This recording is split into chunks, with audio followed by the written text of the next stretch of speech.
Well, good morning. It's Ryan. Trying something new today. Often this time of day, I play some video games. And normally I just play video games or I stream on my Twitch channel. Boop, there.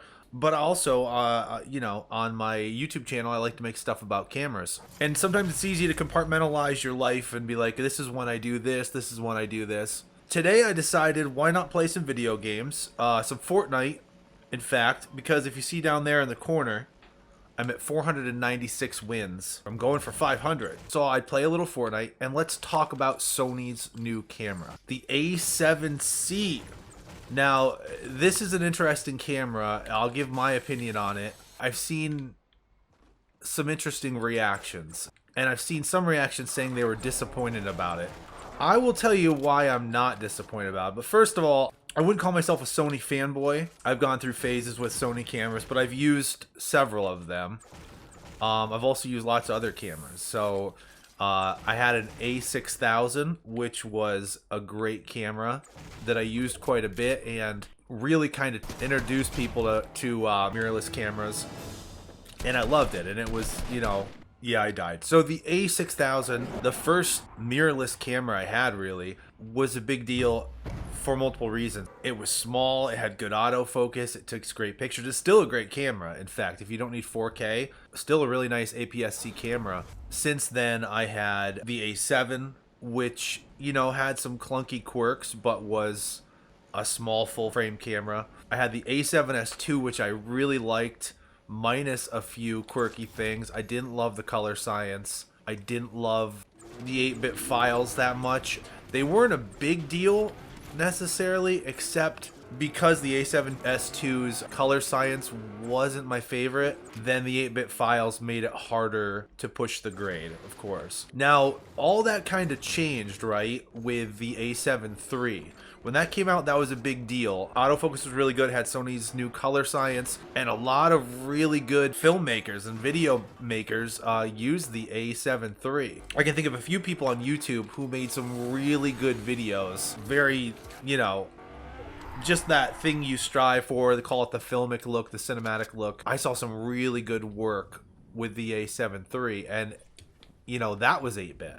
So it wasn't necessarily strictly the 8-bit that was holding people back, although I see a lot of people making a big deal about it, which I understand. 10 bits better, you can push the colors harder, but I think good 8-bit, I know it can be really good, right? The A7 III, we've probably, if you've watched lots of camera videos like I have, you've seen people do really good stuff with that camera. So here we have the A7C, which basically has that same, almost died, has that same sensor probably, same kind of specs as the A7 III had. But now it's in this almost rangefinder body. It's in the body of the A6000.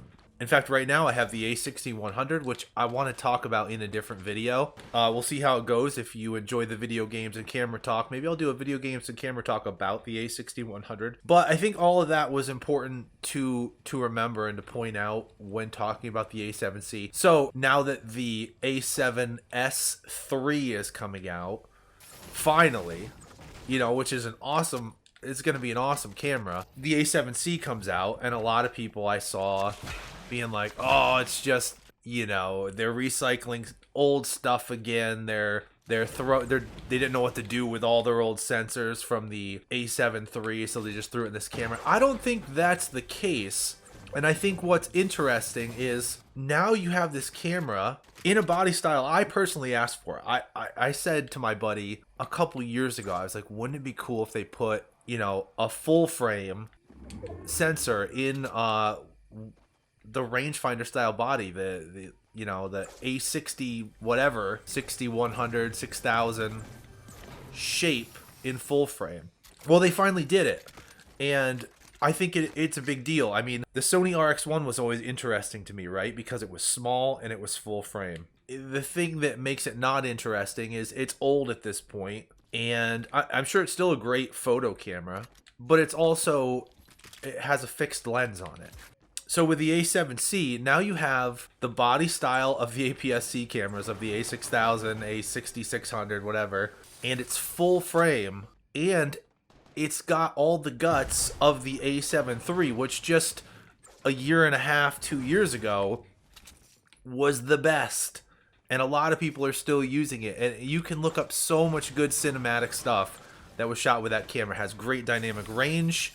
It's just a great camera. The autofocus works. This has eye tracking in the A7C. It's got that great video. Yes, it's 8-bit, but we've seen what it can do. It's really good. And I've seen, you know, if you're careful, you can push the color some. It was harder for me on the A7S II because I wasn't starting with good colors. This has good color science. I mean, this is ready to go. Let me get this guy. Help if I hit him. So you've got the oversampled 4K video, which is, you know, sampled down to 4K from 6K. I actually love I love that it's in that rangefinder style. Like, some of my favorite cameras were in the rangefinder style, you know, from the A6000 that I had years ago to like the Leicas. The Leica M8 was such a fun camera. I always wanted to try a Fuji X Pro. I never, the X Pro 2 specifically, I never had, but guys that I knew that like street photography, that like shooting on Leicas. One guy sold his Leica when he got the X Pro 2. People like that shape. I like that shape. So now you've got this camera that's as good, maybe arguably better in certain ways than the A7 III, although they're very similar. You know, you've got the updated colors, brand new Sony colors that, from what I've seen, look really good. The newest autofocus. One downside they talked about was the EVF. It's small, doesn't have the eye shade, it doesn't have the resolution of some of the newer Sony cameras, but it's interesting to me and something that's tempting. So they've got it at a price point, right, of $17.99, I think. So instead of the $19.99 that it may have been 2 years ago, it's a little bit discounted. It sits there between the A7 III and the A6600. Other than like the Sigma FP, which doesn't have an EVF or autofocus really, it's the smallest full frame camera there is. And unlike the RX1, or whatever it's called, you can change the lenses on this one. It's updated, it's new. It's an interesting camera to me, to say the least. Will I get one? I don't know. I need to think about it more. And, you know, I don't feel like I necessarily need to see more footage from it because you pretty much know what it's going to look like. Do I want to see more footage? Sure, yeah. But it's going to look very much like the A7 III, just in a different form factor. And I don't know. It's tempting. So as a previous A7S II user, who I loved the A7S II. I shot a lot of paid projects on it. When it came out, it was a game changer. I had full frame 4K. Again, it's still a good camera. There's just some things that you really had to deal with that I didn't love. I actually didn't even mind the focus thing, right? People said that, oh, the autofocus system isn't good with the A7S II. You can get around it. You shoot a lot of manual. You could use the autofocus to make sure you were in focus before the shot, and then just you couldn't rely on the continuous autofocus as much. But like a lot of people who were using the A7S II, myself included, we didn't rely on the autofocus. For me, it was really just the starting point for the colors and then the inability to tweak them too hard because it was 8-bit. So if you're starting with a camera that has good colors and good autofocus, is the 8-bit a deal breaker? I don't think it is. And because I've seen what you can do with the A7 III, if there are any doubts in your mind that that's a good filmmaking camera, just scour YouTube. I didn't have the A7 III. I wish I did so I could show some examples. But you can find great examples of how good that video footage looks. Let's shoot this guy.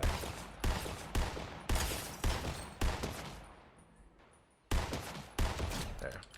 So what we're left with is an interesting release. The Sony a7C, the size basically of their APS-C cameras, with the sensor of you know, pretty much the newest generation, not the A7S3, but that's a different animal. But like of the A7 III, which 2 years ago was, everyone thought it was the best. So it's not like it's terrible technology or anything. You've got great colors, great autofocus, full frame, Sony E-mount, which you can use on APS-C and full frame. And now you've got it in this interesting body, this format that even I personally asked for years ago. I was like, oh, wouldn't that be awesome if they made a full frame in the body style of the APS-C? Well, they gave certain people, myself included, what they wished for. We're all picky now. So I really want to try one. Unfortunately, I'm not a giant YouTuber who gets to just try stuff.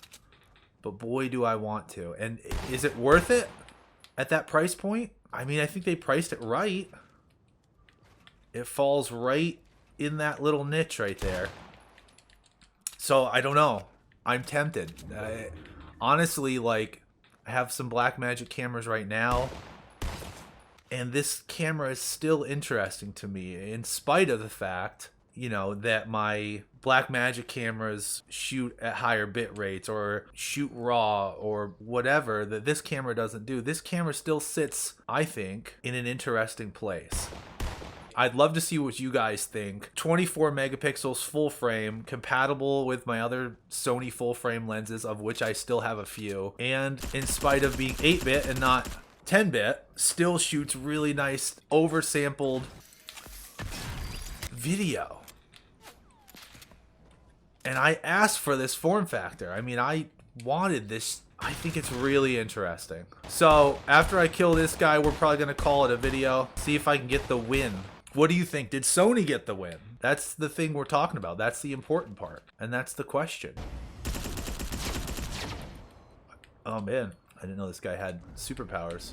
Let me know what you think in the comments. It's cool to see Sony innovating. They finally released the A7 III. It's twice the price of the A7C. But now they're innovating again by making what is essentially the smallest, or arguably one of the smallest for sure, full frame digital cameras with great autofocus, great color, everything you could want in that little body. So let me know what you think. Is anyone going to want that camera?